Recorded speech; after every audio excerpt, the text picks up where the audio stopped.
Hello friends, welcome my H medicine channel. প্রতিদিনের মতো আজকে একটি নতুন টপিক নিয়ে আমি প্রেজেন্ট হয়েছি, সেটি হচ্ছে ইমিউন রোগ।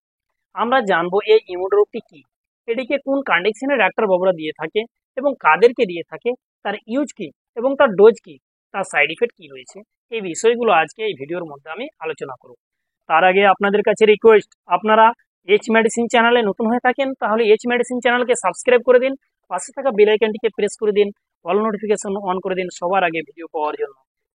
তাই আসুন আমরা জানবো যে এই ইমিউন রোগটি মূল কাজ কি। এর মূল কাজ হচ্ছে পাচন প্রক্রিয়াকে সঠিকভাবে নিয়ন্ত্রণ করা, অর্থাৎ হজম শক্তিকে বৃদ্ধি করে দেওয়া। তারপরে আমরা জানবো যে এই ড্রপের মধ্যে কি কি কন্টেন্ট রয়েছে, কি কি সাল দ্বারা এই ইমিউন রোগটি গঠিত হয়েছে। এর মধ্যে একটি সাল রয়েছে যা হচ্ছে ল্যাকটেজ এনজাইম। তাই আসুন এবার আমরা জানবো যে এর ইউজ, অর্থাৎ এটিকে কখন কেন ডাক্তারবাবুরা ব্যবহার করে থাকে। ওই সমস্ত পেশেন্টকে ব্যবহার করে থাকে যে সমস্ত পেশেন্ট কিংবা শিশুরা কান্না করে, বেশ কিছু কারণে কান্না করতে পারে। যেমন অনেক শিশুদের ক্ষেত্রে সমীক্ষায় দেখা গেছে যে শিশুরা যখনই শিশুদেরকে শুইয়ে দেওয়া হয়, শিশু কি করে বারবার করে নিজের পা দুটোকে গুটিয়ে নিয়ে আসে, পেটের দিকে টেনে নিয়ে আসে, এবং তার উপরে ভিত্তি করে বলা যায় যে পেট ব্যথা করছে, সেই ক্ষেত্রে এই ইমিউন রোগকে ডাক্তারবাবুরা দিয়ে থাকে। তাই আসুন এবার আমরা জানবো যে শিশুদের পেট কেন ব্যথা করে।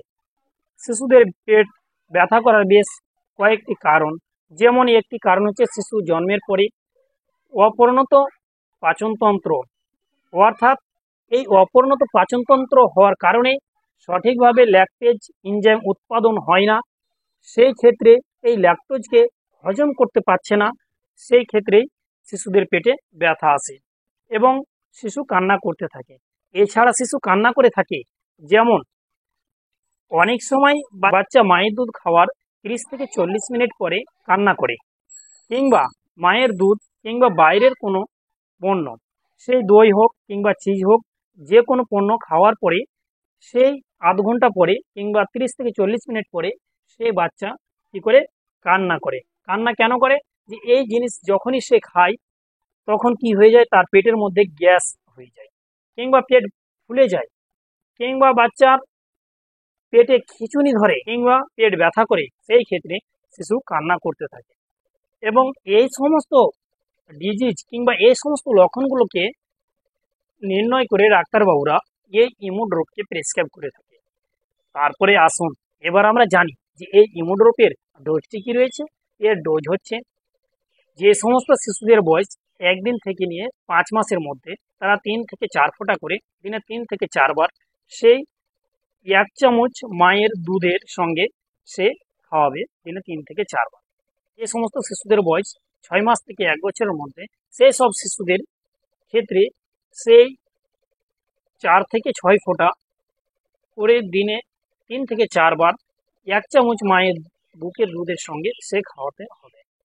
এরপরে যে সমস্ত শিশুদের বয়স 1 বছর থেকে 1.5 বছরের মধ্যে, তারা 1 চামচ দুধের সঙ্গে 10 ফোঁটা করে 3 থেকে 4 বার খাওয়াবে।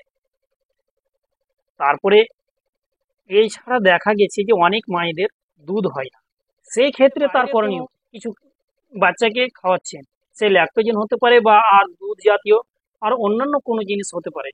সেই ক্ষেত্রে এই মেডিসিন তার সঙ্গে দেওয়ার নিয়মটা কি? তার নিয়ম হচ্ছে সেই দ্রব্যটাকে কি করতে হবে, 30 থেকে 40 সেলসিয়াসের মধ্যে এত পরিমাণ উষ্ণতা দিয়ে তার সঙ্গে মিক্স করে সে খাওয়াবে। তারপরে আমরা জানবো এর কি কোনো সাইড ইফেক্ট রয়েছে, এর কি কোনো পার্শ্ববর্তী ক্রিয়া রয়েছে। এর কি সংখ্যক পার্শ্ববর্তী ক্রিয়া দেখা দিতে পারে, যেমন অ্যালার্জি রিয়াকশন করতে পারে, কিংবা রেডনেস হতে পারে, বা ইচিং, শরীরটা চুলকাতে পারে, কিংবা দানা দানা হতে পারে।